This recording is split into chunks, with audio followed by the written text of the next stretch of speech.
Doctor Vidyadhar Jadhav, इनका सवाल ऐसा है कि आप लोगों को यानी मेरी संस्था को, अखिल भारतीय अंधश्रद्धा निर्मूलन समिति को, हिंदू धर्म के खिलाफ काम करने के लिए मिशनरीज के ओर से फंडिंग होता है, ऐसा आरोप हमेशा किया जाता है। उसके बारे में आपका क्या कहना है? बहुत अच्छा सवाल आपने पूछा। हालांकि इस पर बोलने की जरूरत आज के जमाने में नहीं गिरनी चाहिए, ऐसा मैं मानता हूं। फिर भी यह सवाल आपने पूछा। देखिए, मैं जयप्रकाश नारायण गांधीयन विचारों के ओरिएंटेशन से आया हूं।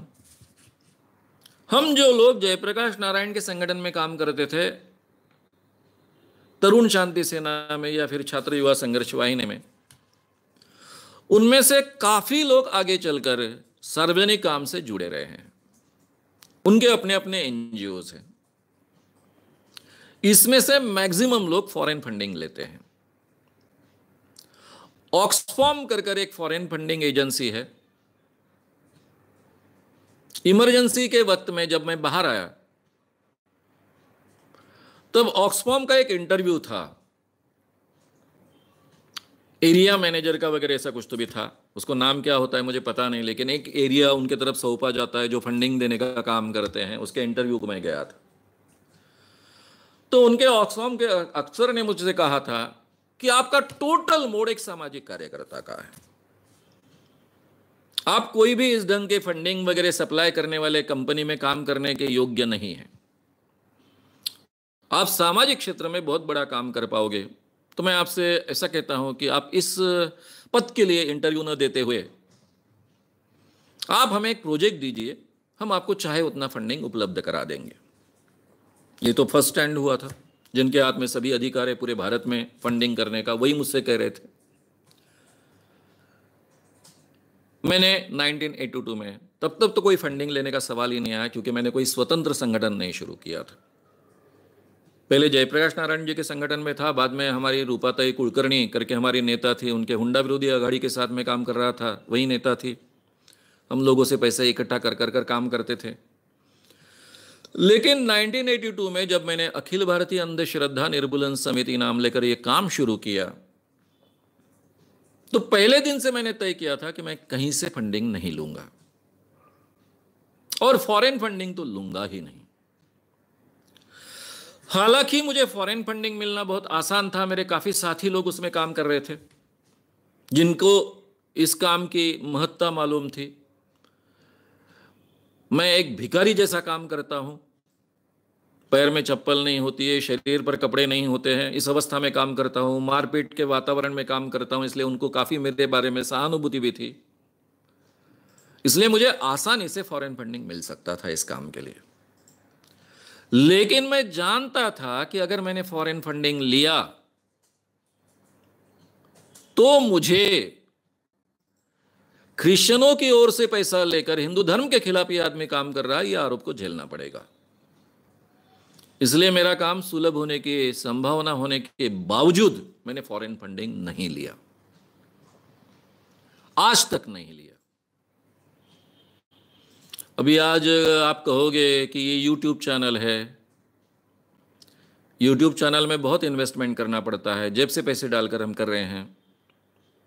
कल जाकर ये जो थोड़ा बहुत यूट्यूब चैनल से जो पैसा आता है वो तो डॉलर्स में आता है, तब ये रिलेशन मत लगाइए कृपया, क्योंकि आज के जमाने में दूसरा कोई पर्याय नहीं है।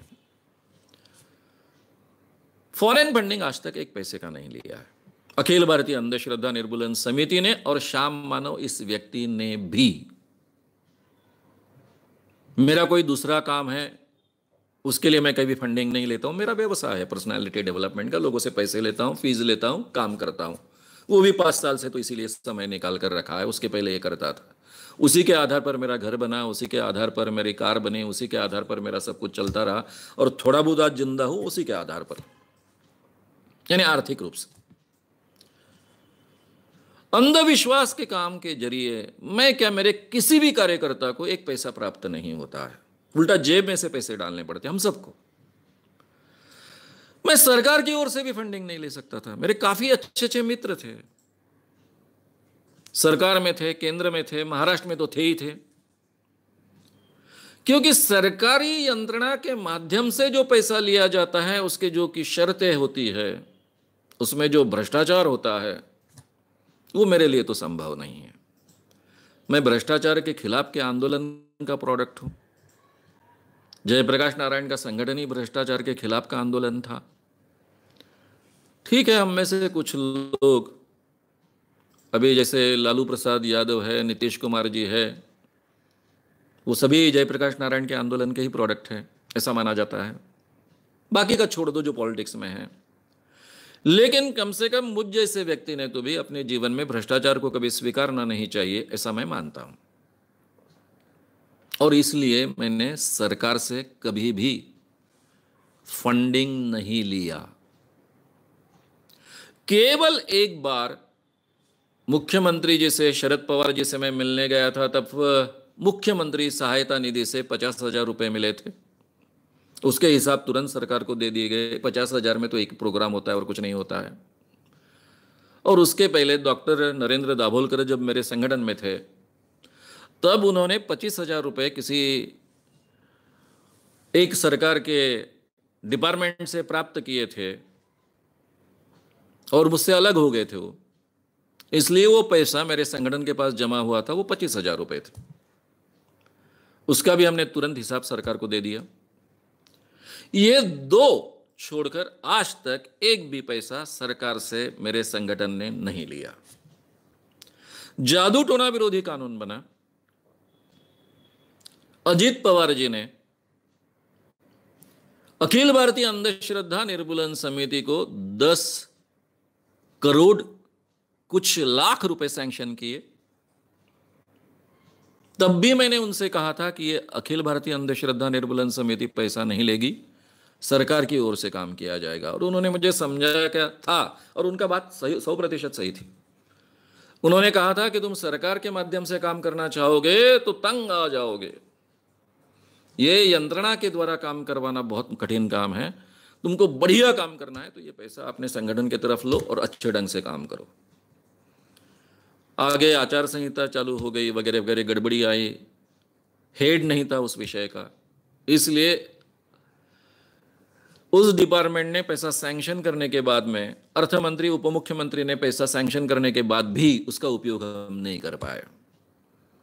तो एक तात्कालिक व्यवस्था कर आचार संहिता लागू होने के आधे दिन पहले 1 करोड़ रुपए जो रोज का काम होता है, कार्यालयीन काम होता है सरकार का, उसमें से उपलब्ध करवा दिए थे। और बाद में जो 10-10.5 लाख रुपए के ऊपर का पैसा आएगा उसमें से वो रिएम्बर्स होगा, ऐसा तय हुआ था। वो 1 करोड़ रुपए आया। वो 1 करोड़ भी जो पत्र निकला सरकार की ओर से, वो अखिल भारतीय अंधश्रद्धा निर्मूलन समिति को ऐसा निकला। मैं हमारे मुख्यमंत्री जी से मिलने गया, पृथ्वीराज जी चौहान से, तब उन्होंने कहा कि पहले भी एक पत्र आया था, तब भी मैंने आपसे बात की थी कि ये पैसा आप अखिल भारतीय अंधश्रद्धा निर्मूलन समिति को ले रहे हो।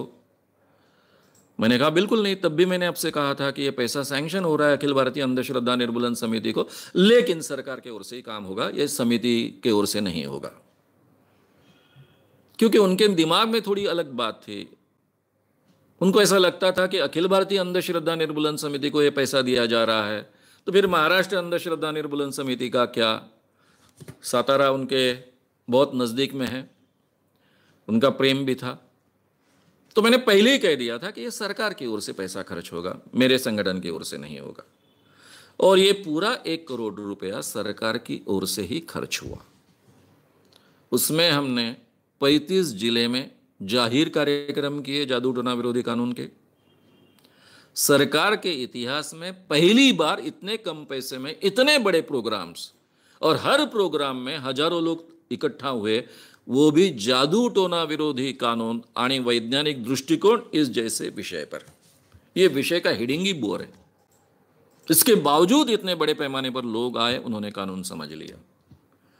हमने 3 शिविर लिए वक्ता प्रशिक्षण के, उसमें से हमने करीबन 200 वक्ता ट्रेन किए, ताकि बड़े पैमाने पर आके चलकर स्कूल कॉलेजेस में और बाकी गांव-गांव में ये वक्ता जाए, भाषण दे और ये जादू टोना विरोधी कानून लोगों तक पहुंचाए, और साथ में पुलिस ट्रेनिंग के लिए।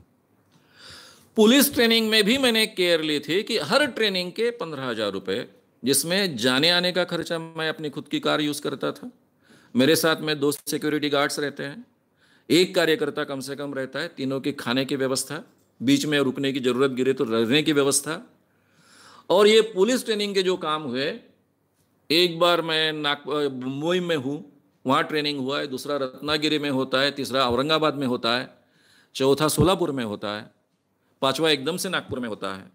क्योंकि पुलिस के सहूलियत के अनुसार ये ट्रेनिंग का आयोजन करना था, क्योंकि सभी अधिकारियों को एक जगह लाना था और ये बहुत डिफिकल्ट होता है, सभी अधिकारियों को एक जगह लाना, उनकी सहूलियत से करना पड़ा, इसलिए अट्रैंडम घूमना पड़ा। मेरे जेब से पैसा डालकर ये मैंने काम किया है। जो भी पैसा मैंने पर्सनालिटी डेवलपमेंट के क्षेत्र में कमाया था, जेब से डाल डाल कर ये काम किया। वो पैसा अभी तक सरकार से मुझे मिला नहीं है,